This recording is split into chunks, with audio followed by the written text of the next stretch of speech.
collègues, tout d'abord, nous souhaitons remercier les services pour le travail effectué pour ce compte administratif. Ce dernier est une photographie de toutes les dépenses et recettes de l'année 2023. C'est votre gestion à l'euro près. Et la moindre des choses que l'on puisse dire, c'est que ce n'est pas brillant et plutôt inquiétant. Les dépenses de fonctionnement augmentent de 76 millions, soit plus de 5%. Pour vous donner un ordre d'idée, nous sommes 10% au-dessus de la moyenne nationale des villes de même strate. Avec une telle augmentation, nous aurions pu croire à une augmentation du service public pour les Marseillais. Mais non, rien de tel. Dans la réalité, c'est des services entiers qui sont impactés, comme on l'a vu avec les crèches qui ne pouvaient ouvrir.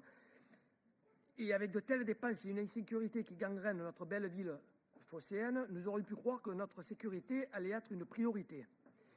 Et non, avec plus de 500 policiers municipaux, nous sommes bien loin des effectifs dont nous avons besoin. Pour vous donner un ordre d'idée, nous avons environ le même nombre de policiers municipaux que pour la ville de Nice, qui a 2 fois moins d'habitants que Marseille. Pourtant, les charges en personnel continuent de croître.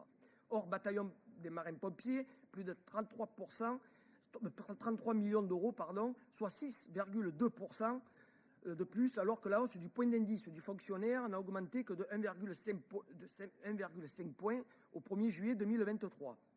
Toujours dans la section fonctionnement, les subventions aux associations augmentent de 5,44% pour atteindre le chiffre de 70 millions d'euros.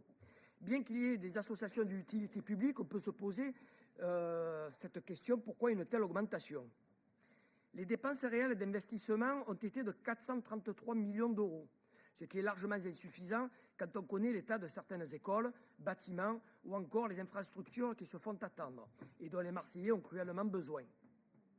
Pour bien comprendre, vous êtes à moins 13% de dépenses d'équipement par rapport aux villes comparables à Marseille. Quant à l'épargne nette, elle diminue de 48,3 millions d'euros, soit moins 65%. C'est là qu'on juge les capacités d'une équipe municipale à respecter les fondamentaux de gestion.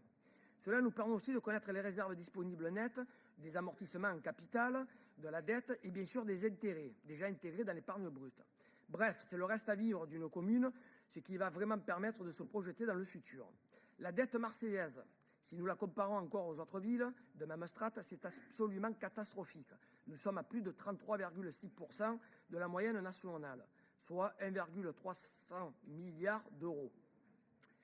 Enfin, la pression fiscale a continué à augmenter avec une hausse totale de 5,2%. Pour les impositions directes, nous sommes aujourd'hui à plus 16% de la moyenne nationale et des villes de même strate. En conclusion, trop d'impôts, trop de dettes, trop de fonctionnement et un manque d'investissement. Nous voterons donc contre votre gestion et contre votre compte administratif. Merci. Monsieur Selloum, est-ce qu'il y a d'autres demandes?